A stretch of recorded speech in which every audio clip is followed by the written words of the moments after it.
This is the Barnacle Podcast for Wednesday, March 23rd. My name is Robin, and I'm a time-traveling correspondent for 826LA. Let's get started. This week, Zuby details ICE's involvement in the Super Bowl and how it has affected the Latinx community. And with Easter approaching, Ronnie reports on a notorious albino rabbit in Los Angeles. Angel details the history of a lovebird in our area, and Anya reports on Munchie, the loose squirrel who loves to eat. But first, horoscopes.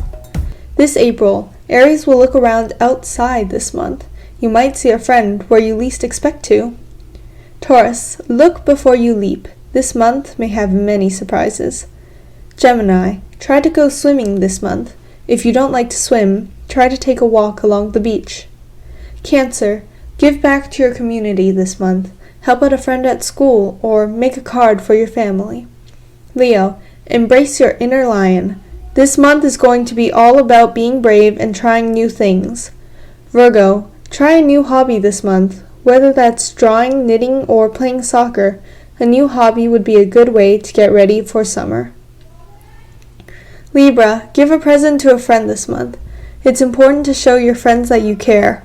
Scorpio, even if you disagree with someone, it's important to listen and try to understand.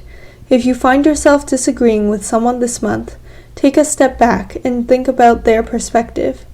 Sagittarius, listen to your gut. This month may have twists and turns in store for you, and it's important to be true to who you are. Capricorn, you may find yourself getting lucky this month, but remember, luck is what you make it. Take advantage of any opportunities you get, and try your best. Aquarius, this is the month to make a new friend. Talk to someone at school or work who you haven't before, and try to get to know them. You might be surprised. Pisces, don't be too hard on yourself. If this month is stressful, take a step back and remind yourself that you are valuable and you're doing your best.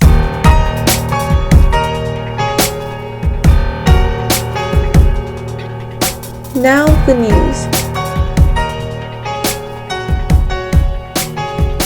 With Easter fast approaching, one loose albino rabbit has to fight for its life. Ronnie reports. Reporting to Townhouse Bunny, this is Ronnie.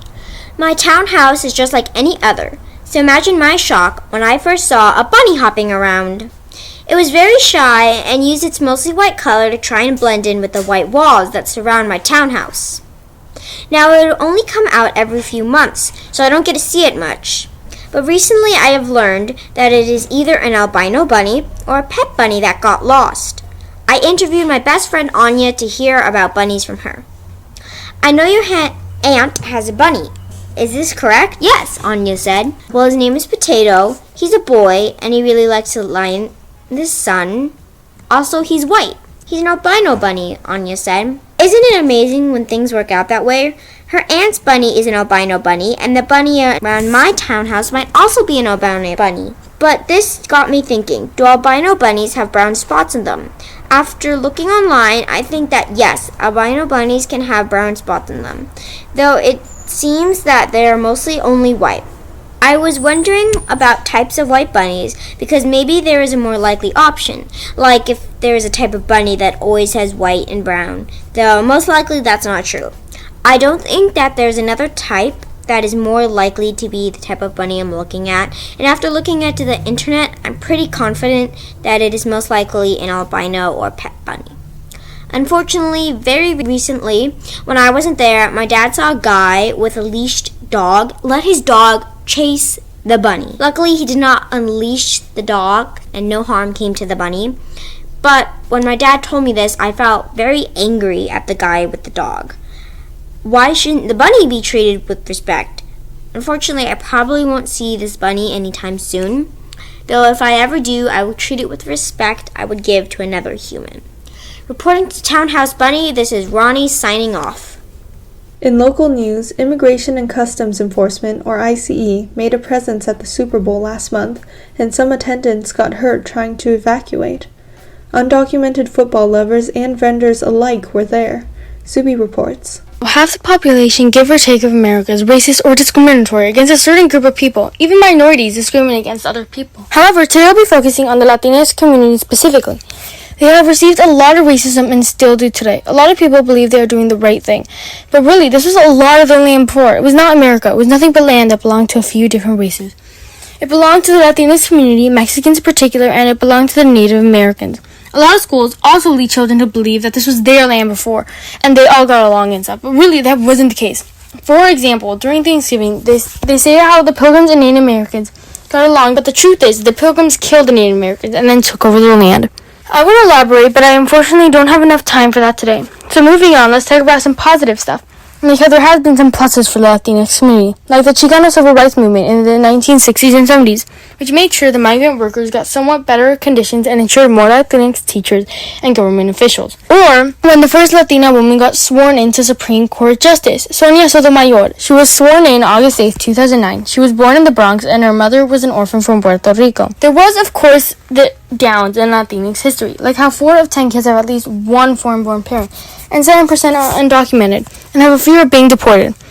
Also, there can be a lot of racism in the classrooms. Chicanos or Mexicans had limited opportunities to enter professions, especially with university degrees. Another equally important aspect is how racism isn't always very hostile, or in other words, face-to-face encounters. It usually is very subtle, little things, or microaggressions. People overpower rather than coexist. They minimize who you are, and to do that, they criminalize and dehumanize you. Because of this, some people of the Latinx community feel ashamed of who they are and try to hide their identity by changing their name to an English version and stop speaking Spanish. And they also will stop teaching it to their children and grandchildren. But as Rosa Isela Cervantes put it, some things have changed and gotten better, but the reality is we still have a long way to go.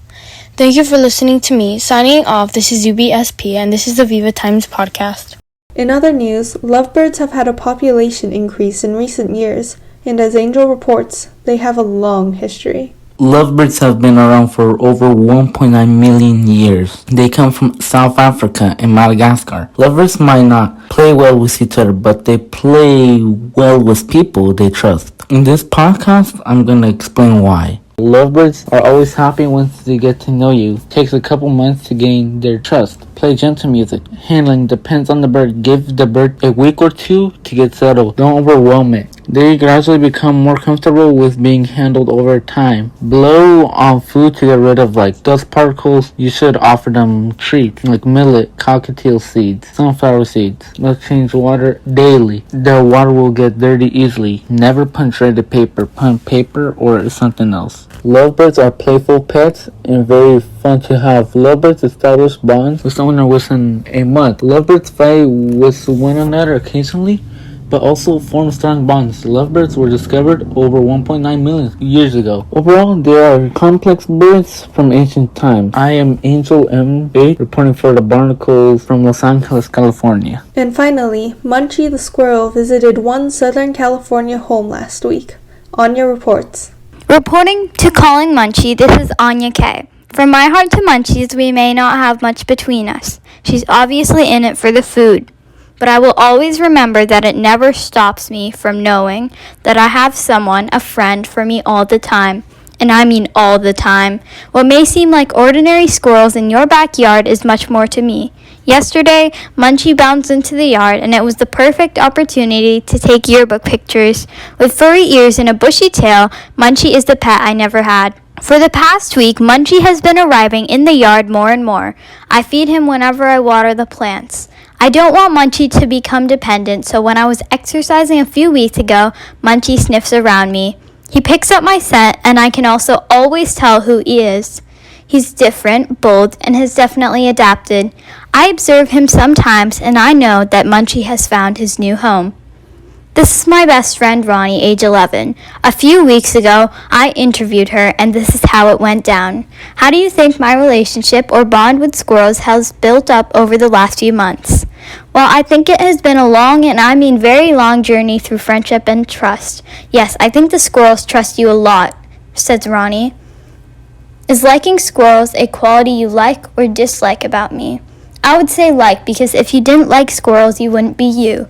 I might not even be friends with you. Who's your favorite squirrel? Probably the backyard one. Was their name Munchie? Oh yeah, I like Munchie the best. Thank you for being here. The ultimate question would be if the squirrel can actually remember me. Can they? Yes and no. Although they know a food source and have good memory, they may not build a bond unless you have food. However, with a pet squirrel, it's different. But to have a pet squirrel, I'd have to go to Arizona, as it is illegal in California. February 16th. I have finally found that Munchie responds to my calls. I can do a lot with this new ability, and I can't wait to learn more about squirrels. I even have a project based off of them, and it is definitely my favorite project. For more updates, I'll talk about how the project goes and new encounters with squirrels. Signing off, Anya K. And that does it for our newscast this week. Special thanks to our workshop coordinator, Cecilia, our volunteers, Ashley, Andy, Edward, Key, William, Ned, Christy, Benjamin, Steve, Orit, Katie, Tommy, and Laura. Also thanks to our teaching artist, Yazaman, and our intern, Hannah. Thanks to our funders. This project was made possible in part by grants from the City of Los Angeles Department of Cultural Affairs. For the Barnacle Newscast, my name's Robin. Thank you for listening.